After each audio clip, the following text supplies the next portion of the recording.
ابو سفیان اسی روز مدینہ کو روانہ ہو گیا۔ اہل مکہ حیران ہیں کہ ابو سفیان اپنے دشمن کے پاس چلا گیا ہے۔ اس کے خلاف آوازیں اٹھنے لگیں۔ اس کی بیوی ہند پھنکارتی پھر رہی تھی۔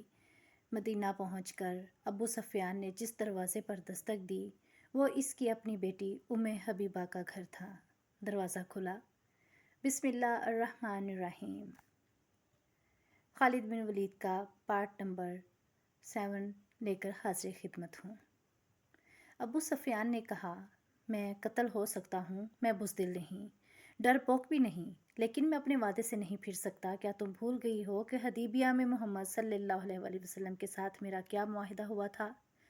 اہل قریش اور مسلمان 10 سال تک آپس میں نہیں لڑیں گے۔ اگر میں معاہدہ توڑ دوں اور میدان جنگ میں مسلمان ہم پر غالب آ جائیں تو تم مت لڑو۔ ہند نے کہا، قریش نہیں لڑیں گے، ہم کسی اور قبیلے کو مسلمانوں کے خلاف لڑا سکتے ہیں۔ ہمارا مقصد مسلمانوں کی تباہی ہے۔ ہم مسلمانوں کے خلاف لڑنے والوں کو در پردہ مدد دے سکتے ہیں۔ قریش کے سوا کون ہے جو مسلمانوں کے خلاف لڑنے کی جرأت کرے گا؟ ابو سفیان نے کہا، موتا میں ہرقل اور غسان کے 1,00,000 کے لشکر نے مسلمانوں کا کیا بگاڑ لیا تھا؟ کیا تم نے سنا نہیں تھا کہ 1,00,000 کے مقابلے میں مسلمانوں کی تعداد صرف 3,000 تھی؟ میں اپنے قبیلے کے کسی آدمی کو مسلمانوں کے خلاف لڑنے والے کسی قبیلے کی مدد کے لیے جانے کی اجازت نہیں دوں گا۔ مت بھول ابو سفیان، ہند نے غضبناک لہجے میں کہا، میں وہ عورت ہوں جس نے احد کی لڑائی میں حمزہ کا پیٹ چاک کر کے اس کا کلیجہ نکالا اور اسے چبایا تھا۔ تم میرے خون کو کس طرح ٹھنڈا کر سکتے ہو؟ تم نے حمزہ کا نہیں، اس کی لاش کا پیٹ چاک کیا تھا۔ ابو سفیان نے ہونٹوں پر طنزیہ مسکراہٹ لا کر کہا، مسلمان لاشیں نہیں، وہ جو کچھ بھی ہیں، خدا کی قسم میں معاہدہ نہیں توڑوں گا۔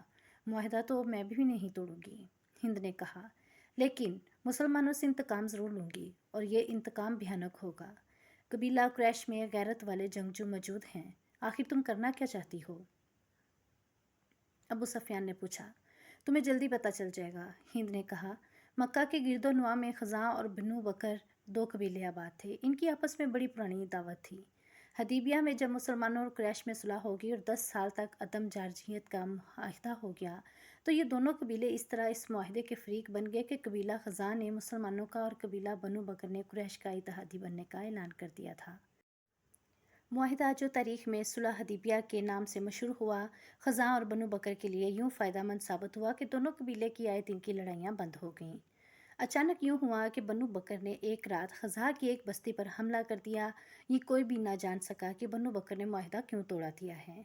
ایک روایت ہے کہ اس کے پیچھے ہند کا ہاتھ تھا۔ خزاں چونکہ مسلمانوں کے اتحادی تھے، اس لیے ہند نے اس موقع پر خزاں پر بنو بکر سے حملہ کرایا تھا کہ خزاں مسلمانوں سے مدد مانگیں گے اور مسلمان ان کی مدد کو ضرور آئیں گے، اور وہ جب بنو بکر پر حملہ کریں گے تو قریش مسلمانوں پر حملہ کر دیں گے۔ ایک روایت یہ ہے کہ یہ غسانی عیسائیوں اور یہودیوں کی سازش تھی۔ انہوں نے سوچا تھا کہ قریش اور مسلمانوں کے اتحادیوں کو آپس میں لڑا دیا جائے تو قریش اور مسلمانوں کے درمیان لڑائی ہو جائے گی۔ بنو بکر خزاں کے مقابلے میں طاقتور قبیلہ تھا۔ غسانیوں اور یہودیوں نے بنو بکر کی ایک لڑکی اغوا کر کے قبیلہ خزاں کی ایک آبادی میں پہنچا دی اور بنو بکر کے سرداروں سے کہا کہ خزاں نے ان کی لڑکی کو اغوا کر لائے ہیں۔ بنو بکر نے جاسوسی کی اور پتہ چلا کہ ان کی لڑکی واقعی خزاں کی ایک بستی میں ہے۔ ہند نے اپنے خاوند ابو سفیان کو بتایا، بغیر قریش کے کچھ آدمی بنو بکر کو دے دیے۔ ان میں قریش کے مشہور سالار اکرمہ اور صفوان بھی تھے۔ چونکہ حملہ رات کو کیا گیا تھا، اس لیے خزاں کے 20 آدمی مارے گئے۔ یہ راز ہر کسی کو معلوم ہو گیا کہ بنو بکر کے حملے میں قریش کے آدمی مدد کے لیے گئے تھے۔ خزاں کا سردار اپنے ساتھ 2-3 آدمی لے کر مدینہ چلا گیا۔ خزاں غیر مسلم قبیلہ تھا۔ خزاں کے یہ آدمی حضور صلی اللہ علیہ وسلم کے پاس پہنچے اور آپ کو بتایا کہ بنو بکر نے قریش کی پشت پناہی کی ہے، حملہ کیا، اور قریش کے کچھ جنگجو بھی اس حملے میں شریک تھے۔ خزاں کے ایلچی نے حضور اکرم صلی اللہ علیہ وسلم کو بتایا کہ اکرمہ اور صفوان بھی اس حملے میں شامل تھے۔ رسول اکرم صلی اللہ علیہ وسلم غصے میں آ گئے۔ یہ معاہدے کی خلاف ورزی تھی۔ آپ صلی اللہ علیہ وسلم نے مجاہدین کو تیاری کا حکم دے دیا۔ مورخ لکھتے ہیں کہ رسول اللہ صلی اللہ علیہ وسلم کا رد عمل بڑا ہی شدید تھا۔ اگر معاملہ صرف بنو بکر اور خزاں کی آپس میں لڑائی کا ہوتا تو حضور شاید کچھ اور فیصلہ کرتے، لیکن بنو بکر کے حملے میں قریش کے نامی گرامی سالار اکرمہ اور صفوان بھی شامل تھے۔ اس لیے آپ نے فرمایا کہ معاہدے کی خلاف ورزی کی ذمہ داری اہل قریش پر عائد ہوتی ہے۔ ابو سفیان نے صلح حدیبیہ کی خلاف ورزی کی ہے۔